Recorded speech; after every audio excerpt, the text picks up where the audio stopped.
Nelson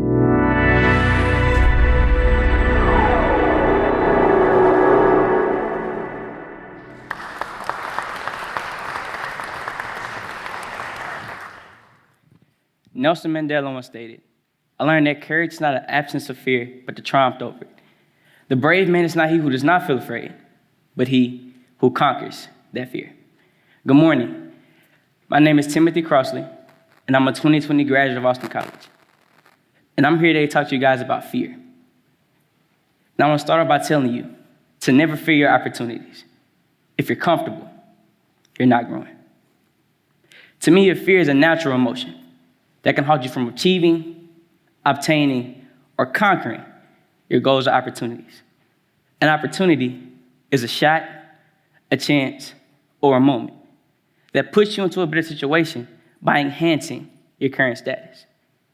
In life, people have numerous opportunities to take advantage of opportunities. However, some people don't because of fear of failure or the fear of the unknown.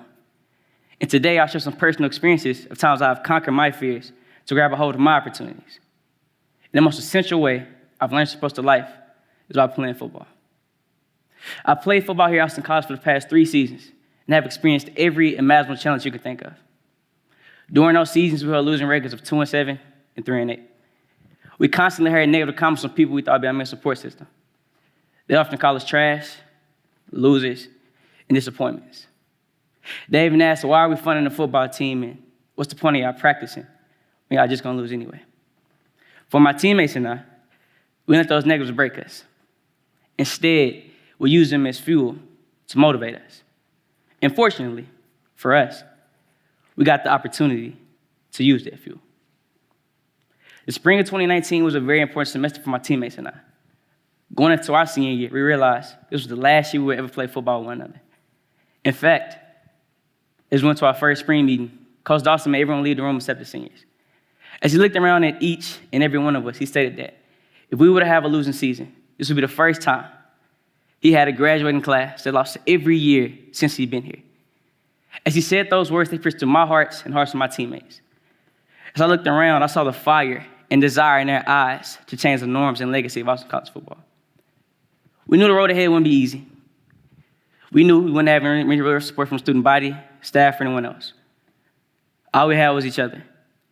But for us, that was all we needed. And that day, we saw what the opportunity was. It was to make sure we didn't have a losing season and to place the program in a better situation than the one we came into. And on November 9th, 2019, the opportunity that my teammates and I hoped, prayed, and dreamed for finally arrived. Going into this game, we knew it was the last time we were playing on our field. It was our senior day. We knew it would be the last time we were playing in front of our friends and family. The last time we ever sacrificed for our brothers, but the best time we ever played alongside each other. As I walked into the locker room that day, it was easy to feel this urgency and the energy. At the time, we had a record of 4-4, needed this one win to ensure that we didn't have a losing season. And then we saw opportunity set on a silver platter. It wanted to be done against no one else except for the opponent at hand, Rose College. Now for us, Rose was always a thorn in our side. We lost him sophomore year because of last-second Hail Mary. We lost him my junior year because of last-second drive we couldn't cash in. And going into this game, I was hoping and praying that the third time would be the charm. And as we ran onto the field and approached kickoff, and I saw the Rose kicker ready to boot the ball, everything went into slow motion. And I flashed back to how I got here. For me, the journey to get to this place wasn't ideal. At a young age, I knew that in order to go to college, you need to have great grades and play great on the field. And going into my senior year, I had one offer, and that was Austin College. Coach Morgan called me every day and talked to me before every game day. And at the time, I was ecstatic that a college wanted me, but even more excited about the opportunity to go to Austin, Texas. That wasn't until I got here and I quickly realized that even though it says Austin College, it don't mean we actually in Austin, Texas. But nevertheless, when I got here, I instantly fell in love in the place. And it wasn't because we had the best field or the biggest scoreboard or the greatest facilities or the cleanest gear. No, it was because of the people and the culture that was instilled here.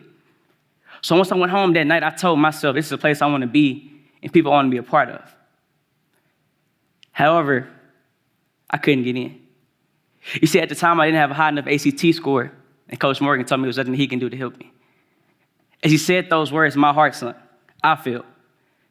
I feared that my dream of playing college football wouldn't come into fruition. You see, fear is a disease that can destroy you if you let it take advantage of you. At the time, I had a fear of failure and a fear of the unknown. I questioned if I was good enough to play college football and feared if I would get another opportunity. Fear of the unknown is a common fear that people have and can be a reason why people don't take advantage of opportunities. It can halt people from advancing and improving their lives. But at that moment, I had a choice to make. Do I let fear consume me, or do I do something about it? And at that moment, I realized that I shouldn't fear the unknown, but take steps to conquer the unknown. Now you might be asking yourself, what does this mean? How do I conquer the unknown? This means to always take care of the little things, because once you can achieve this, then the big things will always take care of themselves. And once you learn this, then you can truly conquer the fear of the unknown. So within the moment, I knew I had to go somewhere else, go to a different college, make sure I kept my grades up and stayed in shape. So for my freshman year, I attended Sandwich State. And once I got there, I knew what my goal was. So I made sure I talked to my professors every day. I turned in every assignment on time, and I constantly went to every office hour possible. I made sure that no one could question my work ethic within the classroom. I constantly lifted and worked out to stay ready for football when the opportunity presented itself. I used that fear that I wasn't a good enough test taker within the classroom as fuel to push me to make the most of my opportunity that I had. I used that fear as fuel to conquer things I knew I needed to get to the place I wanted to be. And once the end of the year came, I left Sam with a 3.0 and got accepted to Austin College. Fast forwarding years later, I was voted as a team captain by my peers with the opportunity to help change the direction of the program. But there's also another side of fear. Fear is a power that can motivate you if you learn how to control it.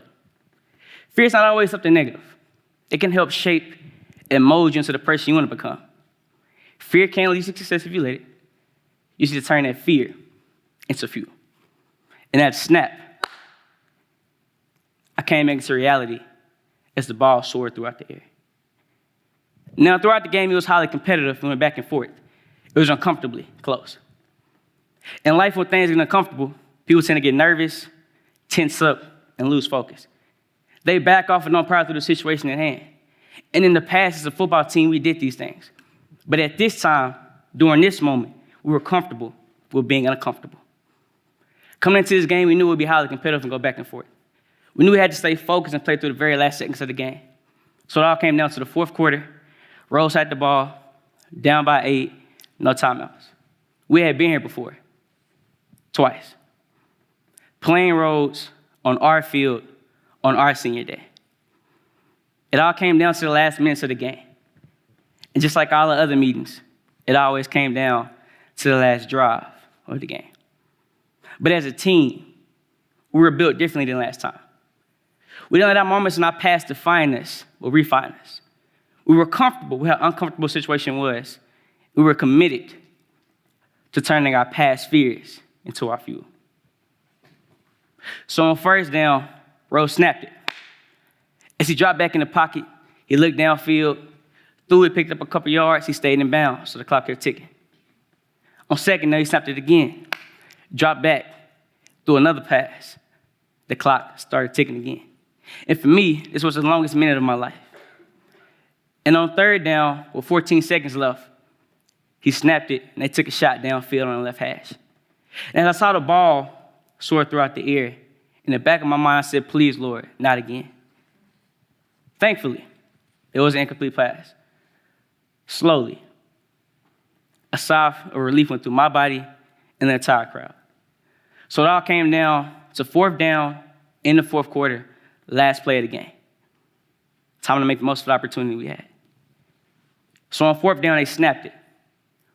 As he snapped it, he dropped back in the pocket. He scanned downfield, but no one was open. So then he decided to run. And as he ran, he got hit. As he got hit, he fumbled, and we picked it up. And at that moment, the clock hit 00. The ref blew the game over. The crowd went crazy. And the announcer said, Austin College has just won this football game.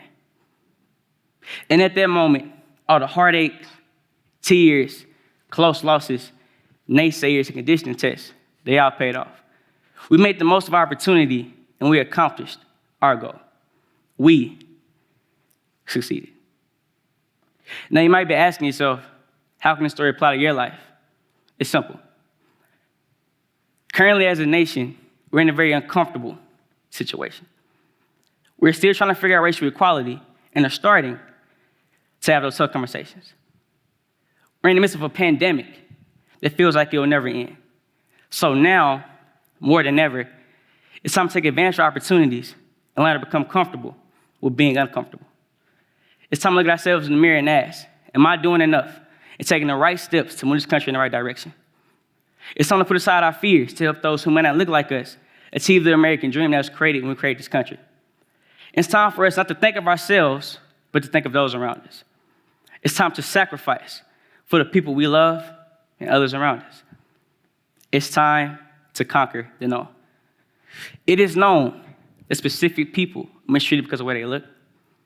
It is known that this pandemic will not end unless we get on the same page to help end it.